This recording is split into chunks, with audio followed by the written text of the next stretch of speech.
Мінекей 40 қасық суымызды жинап алдық. Су дегеніміз бұл энергия. Өте жақсы энергия, бұл баланың болашағы үшін.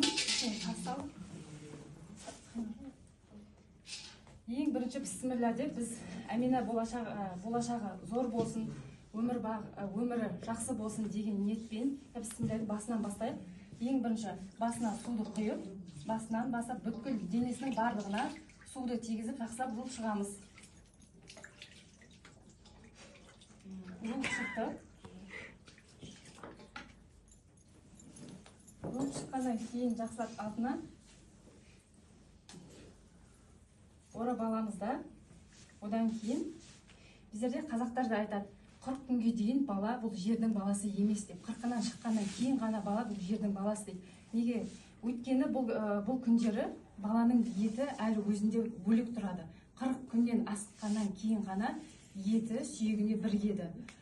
Одан кейін қыз баланы біз 40 күнге толтырып шығарамыз, ер баланы 37-39 күнде 40-нан шығаратын боламыз. Ата-баба салт дәстүрі бойынша баланы жуындырып болғаннан кейін шашы мен тырнақтарын негізі ер адам алады. Осы салт бойынша енді біз бісміллә деп нелерін алып, тырнағын өткіппіз, шашын алдық, жақсылап, одан кейін тырнағын алдық. Қызымыздың өмірі жарқын, болашағы берік болсын деген мақсатпен біз қызымыздың шашын лақтырмаймыз. Шашы мен тырнағын алып, алма ағашының түбіне тереңге көмеміз. Болашағы жарқын болсын, осы алма ағашында жемісті болсын деген ниетпен. Ендігі кезекте біз қызымызды нағашы әпкесіне береміз. Осы кісі әрі қарай жалғастырады. Бісміллә деп бастаймыз. Бізде бұл бала 40-нан шыққаннан кейін бұны біз бесікке саламыз.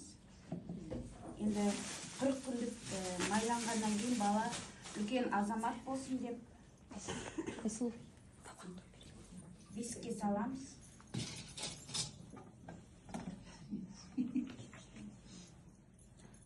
Қазақтың салт дәстүрі бойынша бізде кезінде үлкен адамдар тұштыма дегенде салт дәстүр істеген.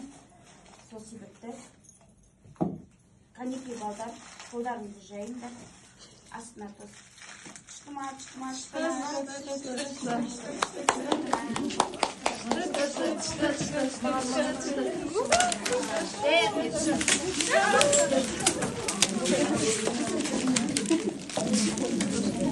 Барлықтарыңыз үйренген той болсын.